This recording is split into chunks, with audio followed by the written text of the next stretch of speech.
Daily आपको daily, weekly और monthly target set करें और इसमें रिवीजन पर सबसे ज्यादा अधिक आपको फोकस करना है। डिजिटल डिस्ट्रैक्शन से बचें। आपको तैयारी करते समय आपको कंसिस्टेंसी एंड रेगुलरिटी बना के रखें। Hello friends, welcome to my YouTube channel top SSC GK में। तो फ्रेंड्स, आज के इस वीडियो के अंदर हम बात करने वाले हैं कि जो आपकी एसएससी जीडी की जो भर्ती है 2024 की, इसके अंदर आपको किस प्रकार तैयारी करना चाहिए, सिलेक्शन लेने के लिए किन किन बातों का आपको ध्यान में रखना चाहिए। क्योंकि फ्रेंड्स, यहाँ पर आए दिन मैं जब भी वीडियो बनाता हूँ उस वीडियो के कमेंट के अंदर बस एक ही बात होती है कि सर तैयारी कैसे करें, कहाँ से शुरू करें और सर हमारा सिलेक्शन नहीं हो पा रहा है। तो फ्रेंड्स, इस वीडियो के अंदर सारी बातें बताने वाला हूँ किस कारणों से आपका सिलेक्शन नहीं हो पा रहा है, कौन सी आप गलतियाँ कर रहे हैं। तो वीडियो बहुत इंपॉर्टेंट रहने वाला है, वीडियो के लास्ट तक बने रहे। अभी तक आपने हमारे चैनल को सब्सक्राइब नहीं किया है तो चैनल को सब्सक्राइब करके बेल आइकन को जरूर प्रेस कीजिएगा, जिससे भर्ती से संबंधित नई नई जानकारी आपको सबसे पहले मिल सके। तो चलिए फ्रेंड्स, शुरू करते हैं और बात करते हैं कि जो आपकी एसएससी जीडी की जो नई भर्ती है, जिसका नोटिफिकेशन 24 नवंबर 2023 को आपका ऑफिशियली तरीके से बता दिया जाएगा कि कितने पदों पर भर्ती आने वाली है और आपका फॉर्म उसी दिन से स्टार्ट होने वाला है। तो उसमें आपको किस प्रकार तैयारी करनी चाहिए, तो चलिए शुरू करते हैं। तो यहाँ पर आपको तैयारी करने से जब भी आप तैयारी करते हैं तो आपके दिमाग में आप बहुत सारी चीज़ें होती है। अब उन चीज़ों में सबसे मुख्य चीज़ है कि आपको तैयारी करते समय आपको कंसिस्टेंसी एंड रेगुलरिटी बना के रखें। कंसिस्टेंसी और रेगुलरिटी का मतलब क्या होता है, जैसे आप पढ़ाई करते हैं तो आपका ध्यान भटक जाता है। अब इस ध्यान को भटकने से बचाने के लिए किन बातों को आपको ध्यान में रखना चाहिए, आपको बस किस प्रकार फोकस करना है, तो मैं आपको बता देता हूँ। जब भी आप तैयारी करें, आपका जैसे अभी से एसएससी जीडी का जब तक एग्जाम है कितने दिन आपके पास बचे हैं, उस बात को आपको ध्यान में रखना है। जैसे मान लीजिए आपके पास अभी 4 महीने बचे हैं, ये 4 महीने हैं। अब आपको क्या करना है, आपकी एक बुक होनी चाहिए, उस बुक के अंदर आपको इस प्रकार जैसे 4 महीने आपको लिख लेना। जैसे मान लीजिए एक से आपके पास 100 दिन बचे हैं, एक से मतलब आपके पास 100 दिन बचे हैं। जैसे 100 दिन आपको उसको किस प्रकार लिखना है, 1 2 3 और इस प्रकार आपको 99 100 तक आपको उसको लिख लेना है। इससे होगा क्या फ्रेंड्स, जब जैसे आपके पास जैसे आपके आसपास में बहुत सारे प्रोग्राम हो जाते हैं, जैसे आप शादी समारोह में चले जाते हैं या फिर जैसे आप थिएटर चले जाते हैं, आप मूवी देखने चले जाते हैं, जैसे वेब सीरीज देख लेते हैं, उससे क्या होता है आपका जैसे एक दिन पढ़ाई में आपका निकल जाता है। तो इससे बचने के लिए आपके दिमाग में होगा कि अगर मैं ये समय इस बार अगर मैं इन चीज़ों का न देखकर अगर अपनी पढ़ाई में दूँ, तो इससे होगा क्या कि जैसे आप हर दिन, जैसे आपने पहला दिन पूरा कर लिया तो उसको अगर आप काटते रहोगे तो आपके पास ऐसे पता चल जाएगा कि लगभग मेरे पास यहाँ पर 99 दिन बचे हैं। और आपको काटना क्या है, पीछे से काटते रहना। जैसे आप अभी तक आपके पास 100 दिन बचे हैं, तो जैसे 100वां दिन आपने एक दिन पढ़ लिया तो 100 को काट दीजिए, 2 दिन पढ़ लिया तो 99 काट दीजिए। यानी इस प्रकार आपको पीछे जितने भी दिन बचते हैं उनको काटते जाना है और आपको देखना है। इससे होगा क्या, आपका ध्यान नहीं भटकेगा। फ्रेंड्स, मैं आपको बता देता हूँ, जो भी आप जैसे अभी बहुत सारी वेब सीरीज आती रहती है, यानी सभी का मन करता रहता है कि मैं भी इंजॉय करूँ, लेकिन ये समय इंजॉय करने का नहीं है। आप इनको डाउनलोड करके रखिए, बाद में देख लीजिए, बहुत समय बचेगा। आप बस एग्जाम तक फोकस कीजिए, किसी न किसी तरीके से मैं एग्जाम को क्लियर कर लूँ। एग्जाम क्लियर करने के बाद में आपका पढ़ाई का मतलब जो भी फंडा था वो खत्म हो जाएगा। उसके बाद में तो आपका फिजिकल मेडिकल बचेगा। तो इन चीज़ों को आपको इन चीज़ों से बचना है। बस आपको इन बचने के लिए आपको जैसे कितने दिन बचे, 4 महीने बचे, तो 4 महीने के दिनों को आपको यहाँ पर सेट कर लेना है और एक एक दिन को काटते रहना है। इससे क्या होगा, आपको पता चल जाएगा कि भाई मेरे पास 99 दिन बचे हैं, 98 दिन बचे हैं या 97 दिन बचे हैं। इस चीज़ का आपको ध्यान में रखना है। दूसरी बात है इसके अंदर कि जैसे डेली, वीकली और मंथली टारगेट सेट करें और इसमें रिवीजन पर सबसे ज़्यादा अधिक आपको फोकस करना है। अब डेली, वीकली और मंथली टारगेट, इसका मतलब क्या होता है, तो फ्रेंड्स मैं आपको बता देता हूं। जब भी आप तैयारी करने बैठते हैं तो आपका जैसे कल आपको क्या पढ़ना है, कल सुबह से आपको क्या पढ़ना है, इसका आज रात ही आपको दिमाग में एक मतलब टारगेट बना लेना है कि मेरे को कल क्या पढ़ना है, कितना पढ़ना है, कौन सा टॉपिक पढ़ना है, कौन से टॉपिक को कितना समय देना है। एक आपका स्टडी प्लान होना चाहिए आपके पास। तो ये चीज़ आपको ध्यान में रखना है। इसके साथ साथ जैसे वीकली, यानी इस सप्ताह मेरे को क्या क्या चीज़ें पढ़नी है, कितना पढ़ना है। और मैं आपको बता देता हूँ, सभी सब्जेक्ट को आपको बराबर टाइम देना है। ऐसा नहीं है जैसे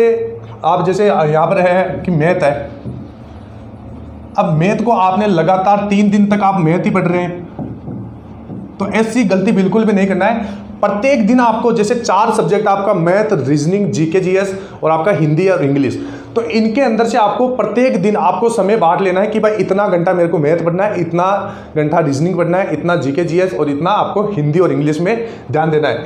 ऐसे अगर आप 3-3, 4-4 दिनों से एक ही सब्जेक्ट को लेकर बैठोगे तो जितना भी आपने अदर सब्जेक्ट को दिया है वो बिल्कुल भी आप भूल जाओगे। तो ऐसी गलती बिल्कुल भी नहीं करना है। आपको डेली आपको टारगेट बनाना है, वीकली का आपको टारगेट बनाना है, और इसके साथ साथ मंथली टारगेट भी आपको सेट कर लेना है कि इस पूरे महीने मेरे को इतना पढ़ना है, इस बुक से मेरे को इतने पेज पढ़ने हैं। पेज पढ़ने का तरीका भी मैं आपको बता देता हूँ। जैसे आपकी 400 पेज की बुक है तो इसको अभी आपको जैसे 4 महीने बचे हैं आपके पास, एसएससी जीडी के लिए आपके पास 4 महीने बचे हैं, तो आपको इससे करना क्या है कि आपको डिवाइड कर लेना है कि भाई 4 महीने, जैसे 4 महीने है, लास्ट का 1 महीना तो आपको मॉक टेस्ट और ओल्ड पेपर लगाना है।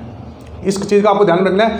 यानी आपको 3 महीने हैं आपके पास। अब 400 दिनों के अंदर आपका 3 महीने का भाग, यानी 400 पेज के अंदर 3 महीने का आपको भाग दे लेना है। डेली का कितना पेज आता है उस आपको टारगेट बना लेना है। जैसे 10 पेज आता है या 20 पेज आता है या 25 पेज आता है, डेली आपको टारगेट सेट कर लेना है कि मेरे को इतने दिन, यानी इस दिन आपको इतना पेज तो पढ़ना ही पढ़ना है। ऐसे आपकी बुक भी पूरी कवर हो जाएगी, सिलेबस हो जाएगा, रिविजन भी हो जाएगा। इस चीज़ को आपको ध्यान में रखना है। तो बुक पढ़ने का मैंने आपको तरीका बता दिया है।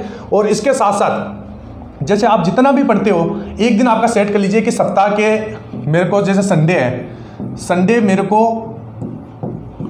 मेरे को जैसे पूरा रिवीजन करना है। अब रिवीजन आपको जैसे पूरा आपने एक सप्ताह के अंदर क्या क्या पढ़ा है उसका एक दिन निकाल देना है। बस एक दिन उसका पूरा रिवीजन करना है, अच्छी तरह से याद करने की कोशिश करना। अब रिवीजन बहुत तरीके से आपका रिवीजन करने का तरीका होता है। जैसे मान लीजिए कोई भी टॉपिक है आपका, जैसे आप CISI पढ़ते हैं या औसत पढ़ते हैं या इसके अंदर आप जैसे अनुपात समानुपात पढ़ते हैं, तो उसका रिवीजन करने का भी एक तरीका होता है। जैसे बहुत सारे आपको क्या करना है, जैसे अनुपात समानुपात के बहुत सारे टेस्ट होते हैं, उन टेस्ट को लगाना है। डेली टेस्ट होते हैं, क्विजली टेस्ट होते हैं, टॉपिक वाइज टेस्ट होते हैं, उनको लगाते रहना है। इससे आपका रिवीजन भी हो जाएगा और एक आपको क्वेश्चन करने का तरीका भी आ जाएगा। तो ये चीज़ आपको ध्यान में रखना है। इसके साथ साथ अगला पॉइंट है मोस्ट इंपॉर्टेंट, आपका डिजिटल डिस्ट्रैक्शन से बचें। डिजिटल डिस्ट्रैक्शन क्या होता है? जैसे फ्रेंड्स आपने देखा होगा, जैसे आपका जीके के अंदर भी जीके जीएस होता है, इसके साथ साथ आपका मैथ रीजनिंग होता है। कोई भी आप मान लीजिए जैसे कोई आपका नोट्स के अंदर कोई इस प्रकार का क्वेश्चन आ जाता है जो आपको नहीं मिल रहा है, तो आप क्या करते हैं, आप गूगल के ऊपर सर्च करते हैं। तो इससे होता क्या है, जैसे आपने सर्च तो कर लिया और आपने उसका जैसे आपने जो भी सर्च कर रहे थे वो आपने देख भी लिया और आपको मिल भी गया, लेकिन बाद में क्या होता है, जैसे गूगल को बंद किया, इंस्टाग्राम, यूट्यूब, फेसबुक, व्हाट्सएप, आप उनके स्टेटस देखना शुरू कर देते हैं। और अब इसके साथ साथ अभी आपने देखा होगा रील का बहुत ज़्यादा चलन चल रहा है, तो आप क्या करते हैं, ज़्यादा से ज़्यादा रील देखने लग जाते हैं। इससे आपका 1 घंटा, 1.5 घंटा, 2 घंटा कब निकल जाता है आपको पता भी नहीं चलता। तो इस आपको डिजिटल डिस्ट्रैक्शन है, इससे बचना है। जो भी चीज़ें हैं आपको टारगेट रखना है, फोकस करना है, ध्यान रखना है कि मेरे को इतनी चीज़ सर्च करना है, फालतू की चीज़ों के ऊपर ध्यान नहीं देना है। इसके लिए आप अलग से टाइम निकाल सकते हैं। जैसे डेली का आप 15-20 मिनट, आधा घंटा, 1 घंटा आप निकाल सकते हैं कि मैं इतना टाइम ये मतलब इंस्टा चलाऊंगा, व्हाट्सअप चलाऊंगा। तो इस चीज़ को आपको ध्यान में रखना है। इसके साथ साथ रिसोर्स को लिमिटेड रखें।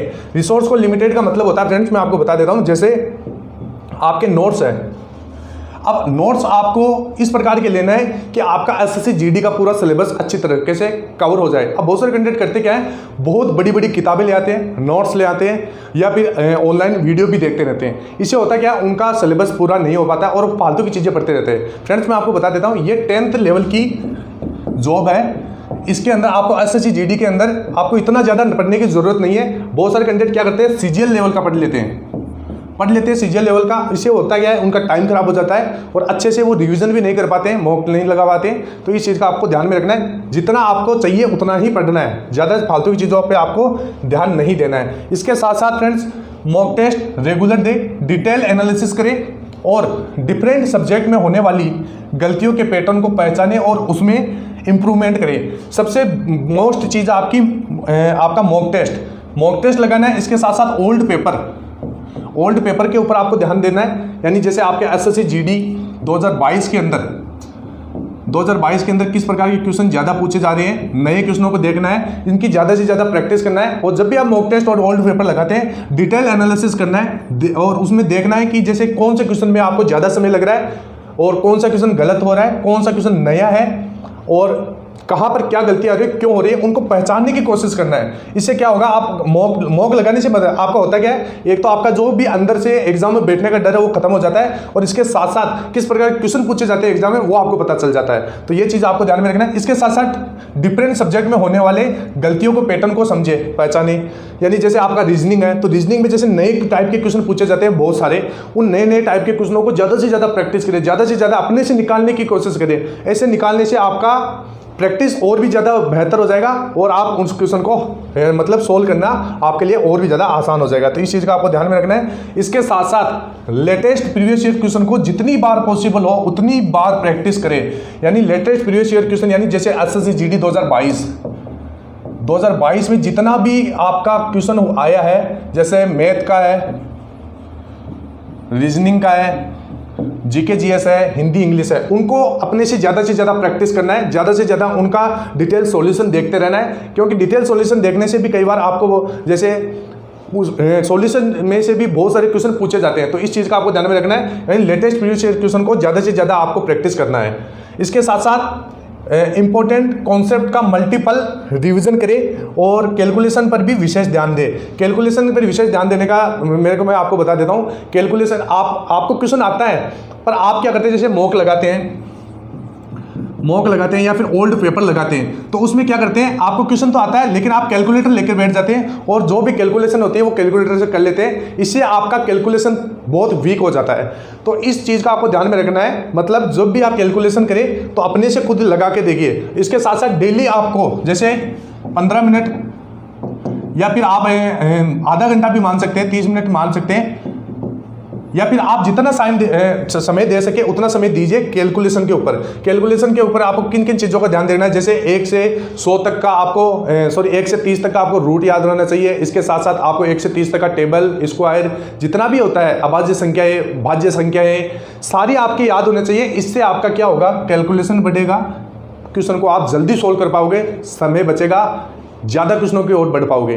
तो ये सारी चीज़ें हैं जो मैंने एसएससी जीडी के अंदर, जब 2018 का मेरा पेपर हुआ था, 2018 की वैकेंसी थी एसएससी जीडी के अंदर, तो मैंने इन सभी चीज़ों के ऊपर मैंने खास तौर से ध्यान दिया था। इससे क्या हुआ, मेरा सिलेक्शन हुआ था। और इसके साथ साथ मेरा पेपर के अंदर, फ्रेंड्स उस समय पेपर आपका 100 नंबर का होता था।